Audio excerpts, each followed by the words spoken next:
In ancient Ireland, where the boundaries between our world and the other world were believed to be thin, changelings emerged as a symbol of the unknown and the feared.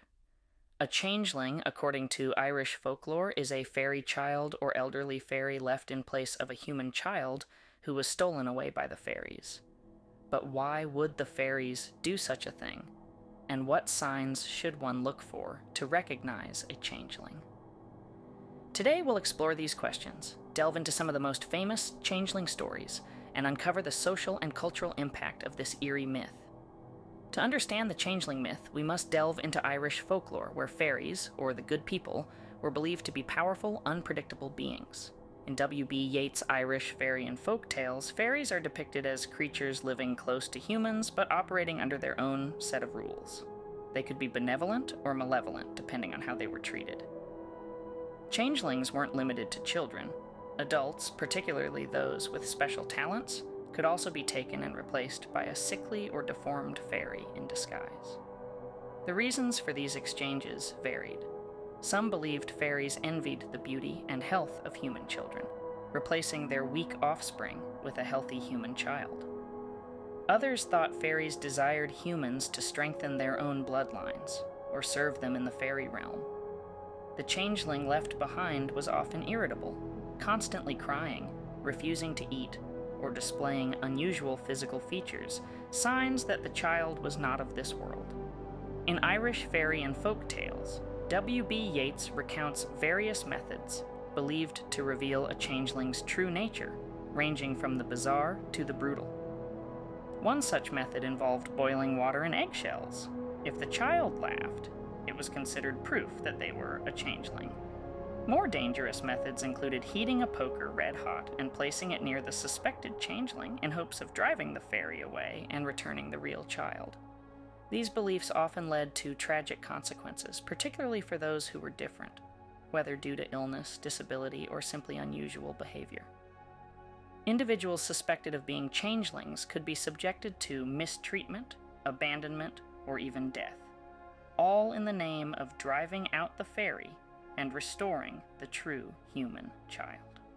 One of the most chilling aspects of the changeling myth is the stories passed down through generations, believed to be true accounts of events that happened to real people.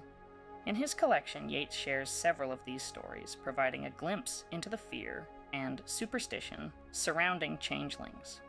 The belief in changelings had a profound impact on the societies where these stories were told, particularly in rural Ireland, where the myth was most prevalent. Life in these communities was harsh and uncertain, with high infant mortality rates and limited medical knowledge.